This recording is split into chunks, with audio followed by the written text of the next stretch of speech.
My name is Skate31, and today we will be reviewing the Deluxe Class Premier Edition Transformers: The Last Night Barricade. So there he is, the figure right there. So he is a police car in the movies. We're gonna get to the paint job real quick. Hopefully let it focus. Get out that light that much.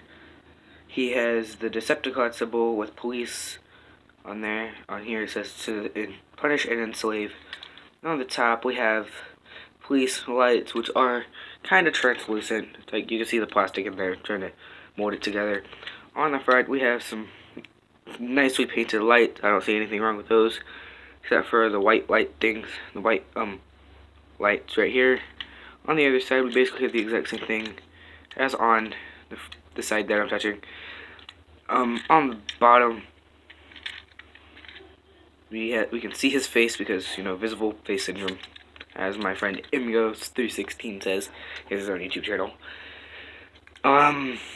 So yep, that's about it for this. So we're gonna go ahead and get him transformed into robot mode. But first, I'm going to show you how to make him into the battle car mode that you all can see in the movies. This little thing right here doubles as an arm cannon. You just fold it out to where these two cannons touch, and then there's these two plug-in ports on the back windshield. Two plug-ins. Plug it in, nice and secure. We're good. And then yeah, it's pretty secure. Dang, I'm shaking it and it won't fall out. I'm just gonna take that off. That's the battle car mode. So real quick, we're gonna get him transformed. This says on the instructions 11 easy steps. To me, it's only like 5 or 6, because most of it's just doubles. So what we're gonna do is we're gonna pop out the door hinges, because they're just popped in by a little slot in the door, and then a clip hanging on there, both sides. And then we're just gonna unplug it from the back too. You can see these two plug-in ports. If you can't, then they're there, but they're there. And then these two plug-ins right there. Pick this up. It's on a double ball. It's on double hinges. It's on triple. It's actually on 3 different hinges. It's on a hinge here, connecting it to this. This is connected to this by a hinge, and this part is connected to the body by a hinge. You just hinge it up, hinge out, and then you want to fold the doors like that. Okay, we're basically done with that. You can see car mode disappearing, and then you just take his arms, pop one out, pop it up, turn it, and turn it in a 180-degree angle, and pop the hand out like this, and you can have this angled all the way back like this. You can have it angled forward, you can have it angled straight up. I just kind of keep it in between. Second time is the exact same as the other side. Up, but this side you might have to pop it forward. It depends on if your figure's from Walmart. And then you turn it to his arm is not. You turn it the other way, from facing out like that. Turn hand here, and we basically have this done. And then we're gonna come down here to the feet. We're just gonna pull them apart, and then turn the leg and lay it out. Turn the leg again, flatten out the foot, and he is done. He's transformed.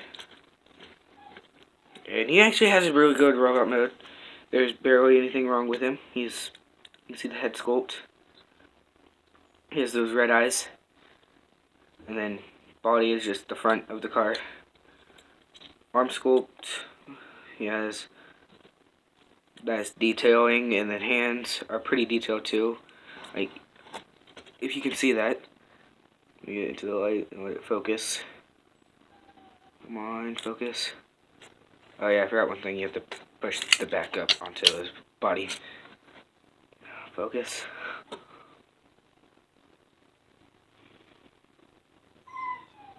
Well, his hands, because this won't focus. His hands, let me just take a hand off. Yeah, they say protect and serve. This one says protect, on the other one it says serve. I was going to try to show y'all, but for some reason, the figure is not cooperating today. And then the legs, nicely detailed legs. At least the blue is. It has some nice detailing.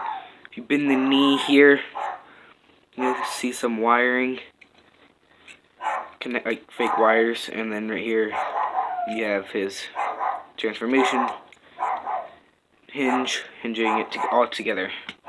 Alright, and then he does come with his battle accessories. Well, because he is a cop. What do cops have on their legs?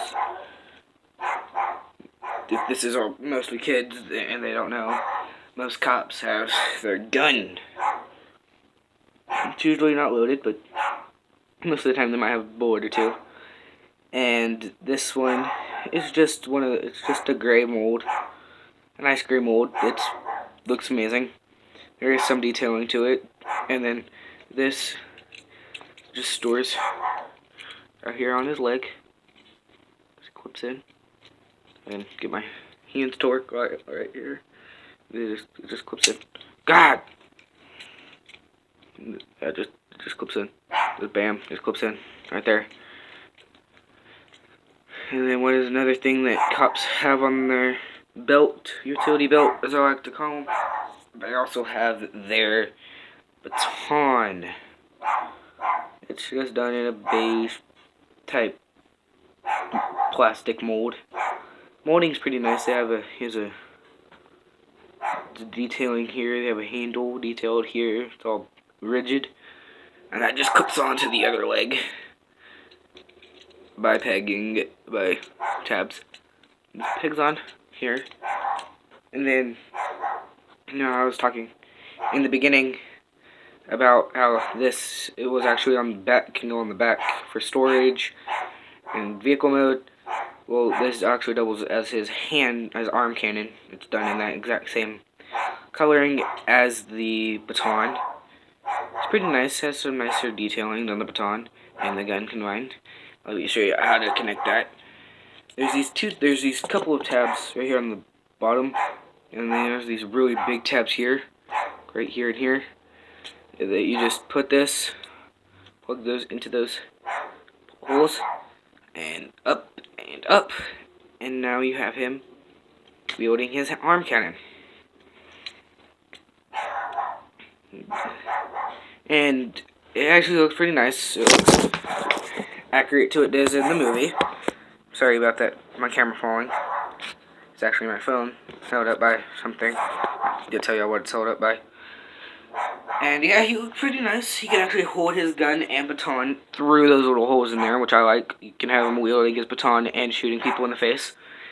Depends, you can be crazy like me. But yeah, he's pretty nice. I wish I had something to scale him with, but I don't. He's pretty short. Pretty short. Like, here, I'll try to scale him with something.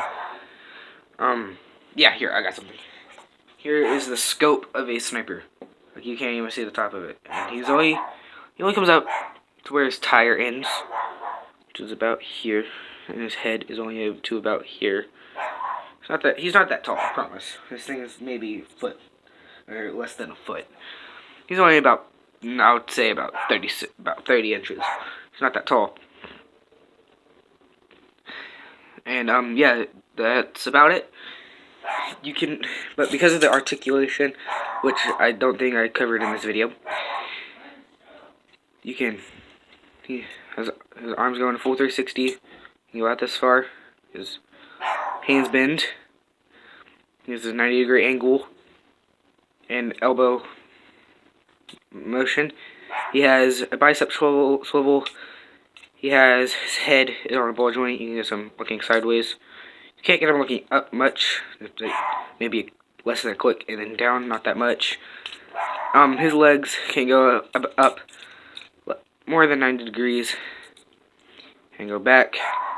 Move this pretty freaking far. I'm gonna say about 85 degrees. Legs can go about that far. Why about that far? Well, if you don't want to like pick up his leg and then put it out, but I just do that. I'll just do that. And then he does have a thigh swivel. Can go more. And then he has 90-degree knee movement. And his foot, as y'all can see, can go up get a transformation down, but it can't go back or anything. And that is about it. You can get him into some like really cool poses.